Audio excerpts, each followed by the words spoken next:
50 square miles. That is all Russia gained in February of 2026. 50 square miles in an entire month of war, with hundreds of thousands of troops, with artillery, missiles, tanks, drones, and the full weight of the largest country on the face of this earth. 50 square miles. Stop and think about what that actually means. Russia began this war expecting to seize an entire nation in 72 hours. Its generals were so certain of victory that they reportedly packed their dress uniforms for a victory parade in Kyiv. And now, after more than 4 years of grinding, bloody, catastrophic warfare, Russia is barely moving, barely breathing, barely surviving. But here is the part that almost nobody is talking about. It is not just that Russia is slowing down.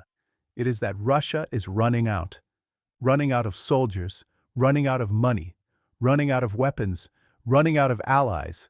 And the numbers, the cold, brutal, undeniable numbers, tell a story that the Kremlin desperately does not want the world to hear.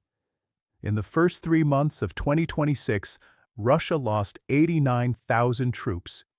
89,000. It could only recruit 80,000 replacements, a net loss of 9,000 soldiers in a single quarter. And Ukraine has set a target of 50,000 Russian casualties every single month by the end of the year. 50,000 every month. If Ukraine hits that number, do the math. That is 600,000 Russian casualties in a single year, on top of the over 1 million already lost. This is no longer a war Russia can win. This is now a war Russia is losing. And in this video, we are going to show you exactly why, broken down into 4 devastating pillars of Russian collapse. Stay with us, because what comes next will change the way you see this conflict forever. When Russia launched what it called its special military operation in February of 2022, the world held its breath. This was not some regional skirmish between minor powers. This was the second largest military on Earth, a force backed by nuclear weapons, by decades of combat experience in Chechnya and Syria, by an economy flush with oil revenues, launching a full-scale invasion against a nation of 44 million people. Military analysts, intelligence agencies, and world leaders almost universally agreed Ukraine would fall, fast. The most optimistic assessments gave Kyiv 72 hours. The most pessimistic said it was already over before it began. And on paper, the logic was sound. Russia had the bigger army. It had the more advanced air force.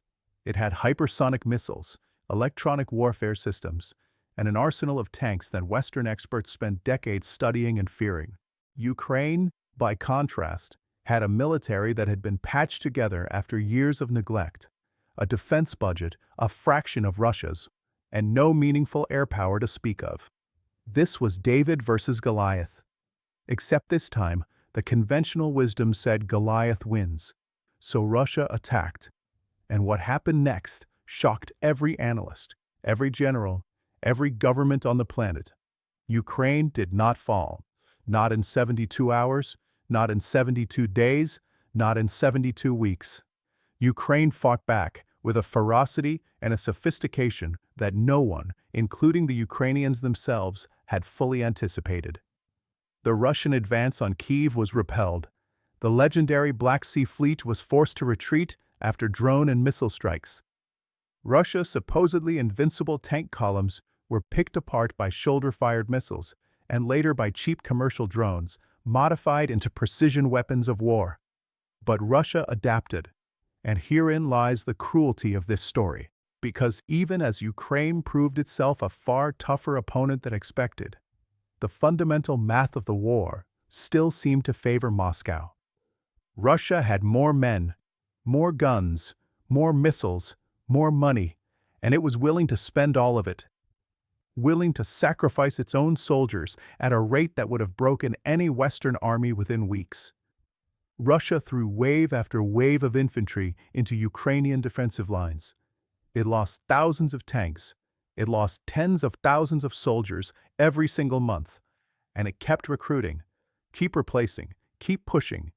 Military analysts have a name for this doctrine. They call it attrition warfare, the strategy of grinding an opponent down through sheer, overwhelming, relentless force, not through finesse or maneuver, but through an almost mechanical willingness to absorb losses indefinitely. Russia was betting that Ukraine would break first, that its population was too small, its resources too limited, its will too fragile to withstand the pressure of an endless industrial-scale meat grinder. And for a time, a long, agonizing time, that bet seemed likely to pay off. Russia made gains. Slow gains, yes, painfully slow, but gains nonetheless. Territory accumulated bit by bit. Key towns and cities came under pressure. Ukrainian forces were stretched thin. Western military aid was critical, but inconsistent. Political will in Europe and the United States wavered. The narrative that dominated international headlines was grim. Ukraine is heroic, but Russia is simply too big, too determined, and too ruthless to be stopped. That was the world as it looked at the start of 2025. Something changed in 2025, and then it accelerated into 2026. And now we stand at a moment that no one dared predict. A moment where the once inevitable Russian victory is not merely stalled, it is crumbling. Let us go through each of the four pillars of Russian collapse in detail, because each one alone would be serious. Together, they represent a strategic catastrophe from which recovery may be impossible. The first pillar, territory. For 3 years, Russia's gains had been the clearest signal that its strategy, however brutal, was producing results. Yes, the advances were slow. Yes, they came at enormous cost. But they were advances. The red line on the map kept moving westward, almost imperceptibly, but consistently. That was the story Russia told its own people.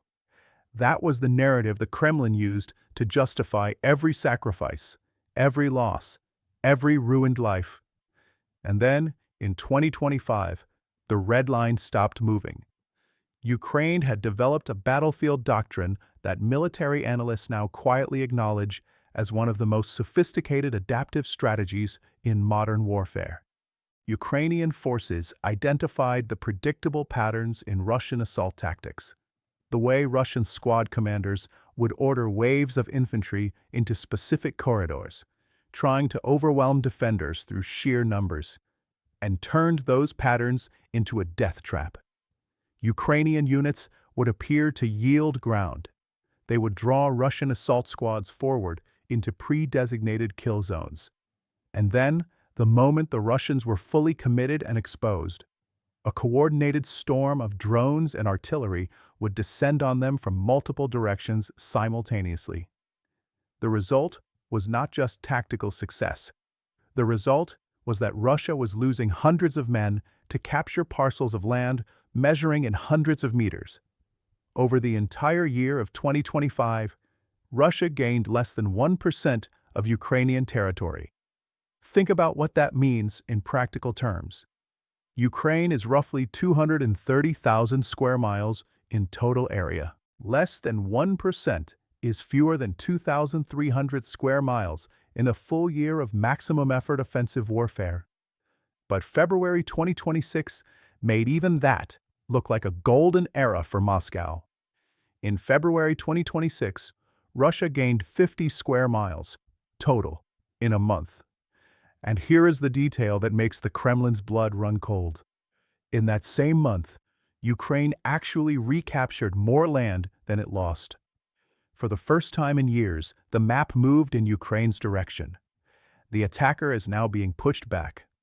Ukraine still controls approximately 2,500 square miles of its territory in the Donbass region, territory that Russia has declared formally annexed and claims as its own sovereign land. At the rate of 50 square miles per month, which itself represents a dramatic decline from earlier figures, it would take Russia more than 4 years of continuous uninterrupted combat just to control that single region. And there would still be the rest of the country to deal with. Russia is not winning the war of territory. Russia is losing it. But the territorial collapse is only the first signal. The second is more fundamental, more irreversible, more terrifying for Moscow.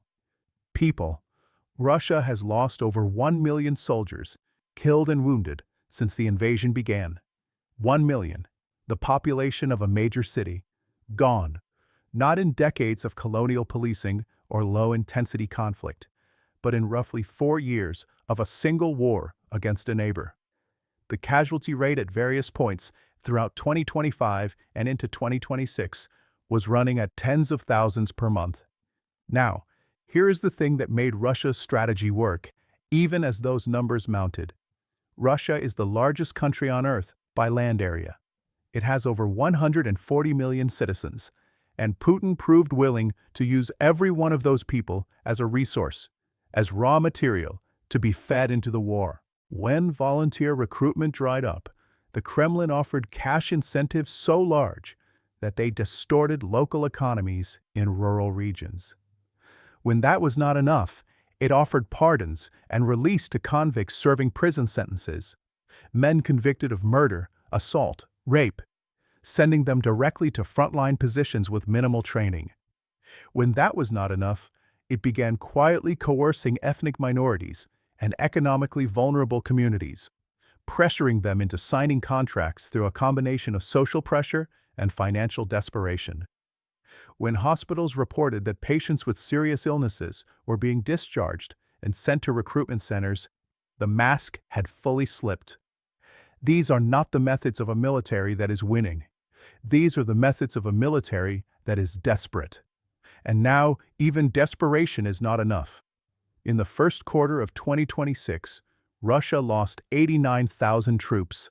The deficit is 9,000 in 3 months, and Ukraine has announced a target of inflicting 50,000 casualties on Russian forces every single month by the end of this year. 50,000 a month. That is 600,000 per year. Against a recruitment capacity that is already falling short at 80,000 per quarter, or approximately 320,000 per year. The math is not complicated. The math is devastating. The Kremlin knows this. Reports from multiple intelligence sources describe Russian officials in a state of private panic, scrambling for solutions that do not exist. In January of 2026, Moscow launched a new campaign to recruit drone pilots, a recognition that drone warfare has become central to the conflict. That campaign has reportedly fallen well short of its targets. Meanwhile, Russia has turned increasingly to paid mercenaries from Africa, Central Asia, and North Korea to fill the gaps its own population can no longer fill. Think about the geopolitical humiliation embedded in that sentence. The country that once fielded the largest conventional army in the world, the country that for decades portrayed itself as a superpower capable of projecting force anywhere on the globe. It's now hiring fighters from some of the poorest and most conflict-worn nations on Earth, because it cannot recruit enough of its own citizens to sustain its own war. Putin faces what strategists call an unsolvable recruitment dilemma. Option 1, continue the current strategy and watch casualty numbers spiral while recruitment falls further behind. Option 2, announce a general mobilization, drafting hundreds of thousands of ordinary Russian men and sending them to the front by force. Option 2 terrifies the Kremlin politically. Polls already show that 67% of Russians, a record high since the war began, believe it is time for peace negotiations. Mobilization could crack the fragile social contract that keeps Putin's regime stable. And yet, without a dramatic influx of new fighters, the front lines will continue to erode. There is no good option. There is only the choice between a slow collapse and a fast one. But wait, because this is only half the story.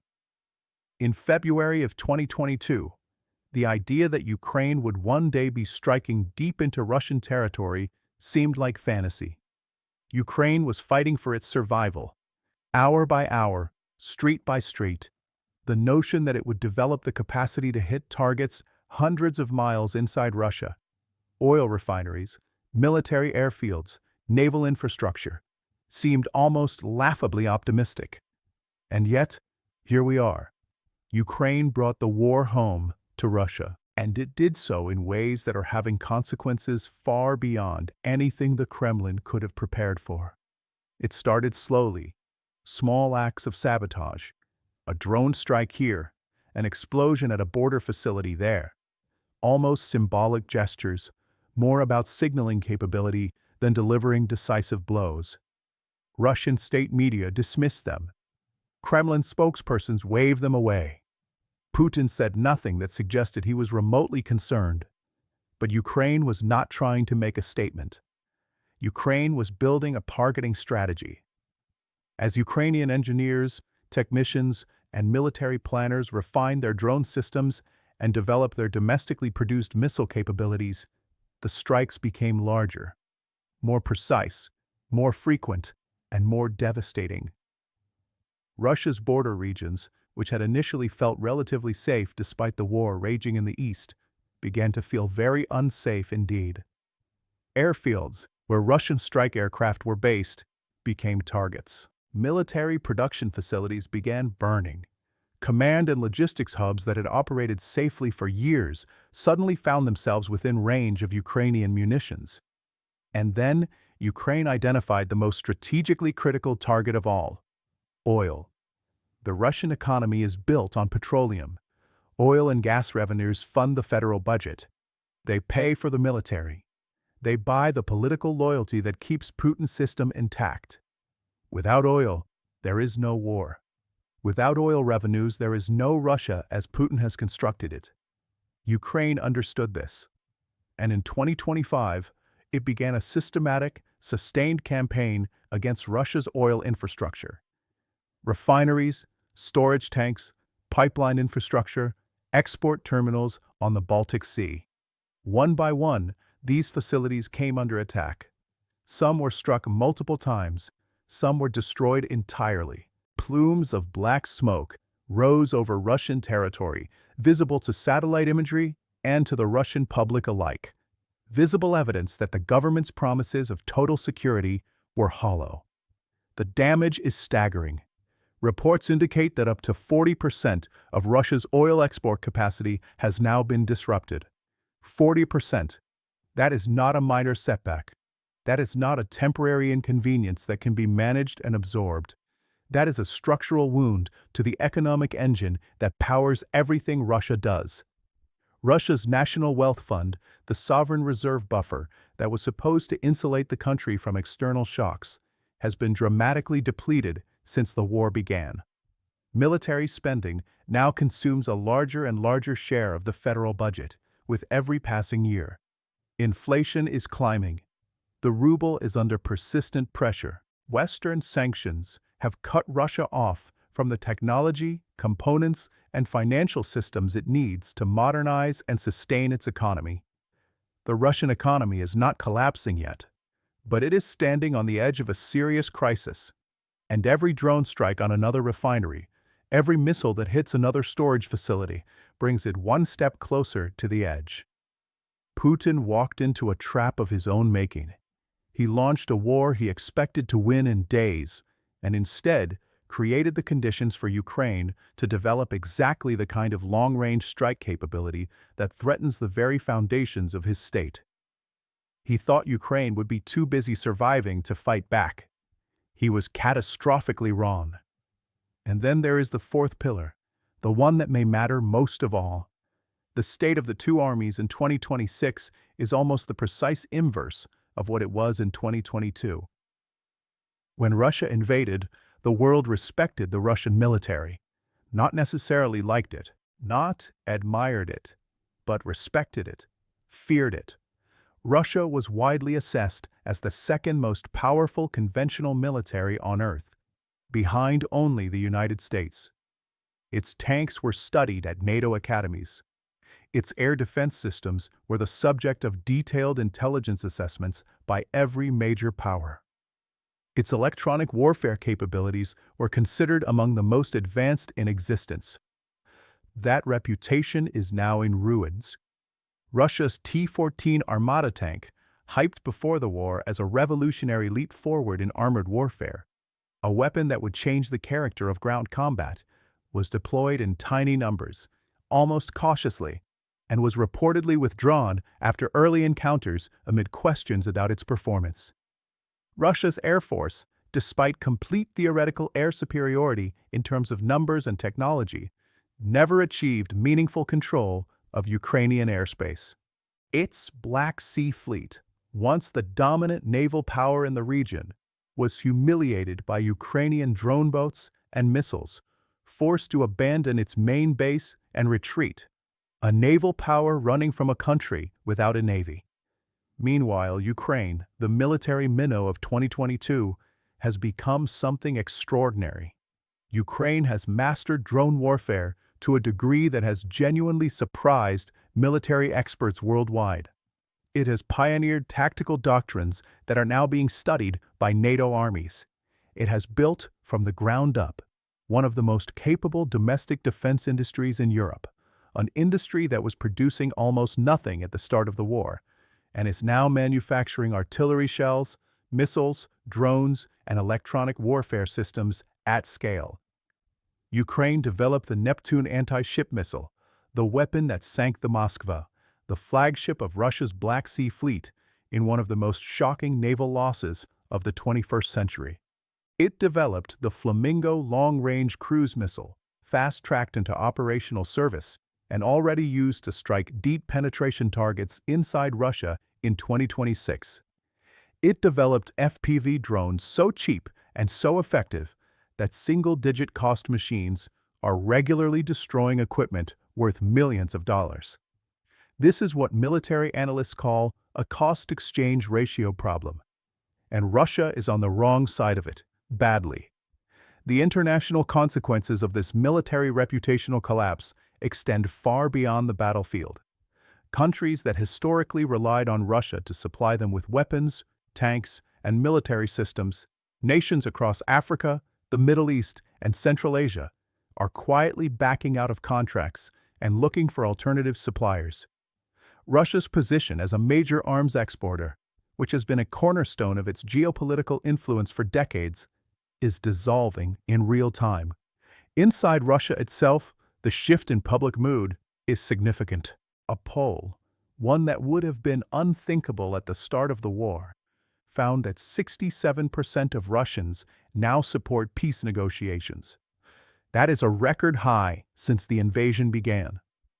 Another poll, conducted by the state-owned media agency TASS, found that 75% of Russians say they trust Putin. But consider, TASS is a Kremlin propaganda outlet. If even they are reporting 75%, the real number is almost certainly lower. And 75% is itself the lowest trust figure recorded since the war began. The Russian public is not revolting, not yet, but it is exhausted, it is grieving, it is quietly questioning. And the Kremlin's ability to control that narrative, to maintain the fiction that everything is going according to plan, that victory is imminent, that the sacrifices are worth it, is becoming harder by the day. None of this means the war is about to end. Vladimir Putin is not a man who accepts reality with grace. He has shown, repeatedly, consistently, at the cost of hundreds of thousands of his own people, that he will grind forward regardless of the human cost. He appears willing to run Russia itself into the ground rather than acknowledge failure. That stubbornness is real. That danger is real. But stubbornness alone cannot manufacture soldiers that do not exist. Stubbornness cannot repair refineries that have been reduced to ash. Stubbornness cannot reverse the collapse in international confidence in Russian military power. Stubbornness cannot close the gap between 89,000 casualties and 80,000 recruits. The Kremlin's options are narrowing with every week that passes. The bravado of the early days, the talk of a quick operation, a decisive victory, a new world order anchored by Russian power, has curdled into a grim calculus of survival. Moscow is no longer asking how it wins. Moscow is quietly, desperately asking how it avoids catastrophic defeat. Ukraine is doing something that no one predicted, no one planned for, no one even seriously modeled as a scenario in the major strategic wargaming exercises conducted before 2022. Ukraine is winning, not dramatically, not with a single decisive battle that ends everything in a moment, but systematically, methodically, grinding down Russian capability on every axis simultaneously: territorial, manpower, economic, technological, reputational, while building its own capability in parallel. It is what strategists would call a multi-domain compression strategy. Ukraine is not just fighting Russia. Ukraine is collapsing Russia's ability to fight. The four pillars of Russian collapse: territorial stagnation, manpower exhaustion, economic bleeding, and military reputational destruction, are not independent crises. They feed each other. Fewer soldiers mean slower territorial gains. Slower territorial gains undermine the domestic narrative. A weakened domestic narrative makes recruitment harder. Harder recruitment further slows territorial gains.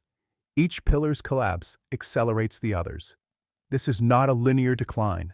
This is a feedback loop, and it is accelerating. Putin gambled everything on a war he believed he could not lose. He had the larger army. He had the stronger economy. He had the nuclear deterrent. He had the historical precedent of Russian endurance and Russian patience. He had the cold calculation that the West would hesitate, that Ukraine would fracture, that time was on his side. He was wrong on every count. Ukraine did not fracture. The West did not permanently hesitate. Time is not on Russia's side. It is running out. And Russia's supposedly invincible military machine has been exposed on the world stage for 4 grinding years as something far less than the legend its own propaganda constructed. Russia did not just fail to win a war. Russia built the conditions for its own strategic unraveling. The story of this war is not over. The final chapter has not been written. But for the first time since February of 2022, the direction of travel is clear. The once mighty Russia is weakening. The once outmatched Ukraine is strengthening. The gap between them is closing, and in some dimensions, it has already closed entirely. 50 square miles. That is what Russia gained in February 2026. That is the full return on hundreds of thousands of lives, hundreds of billions of rubles, 4 years of destruction and sacrifice and propaganda. 50 square miles.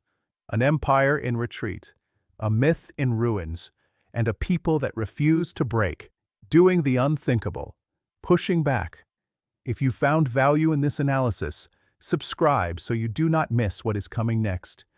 The story of how Ukraine is rewriting the rules of modern warfare is still being written, and we will be here for every chapter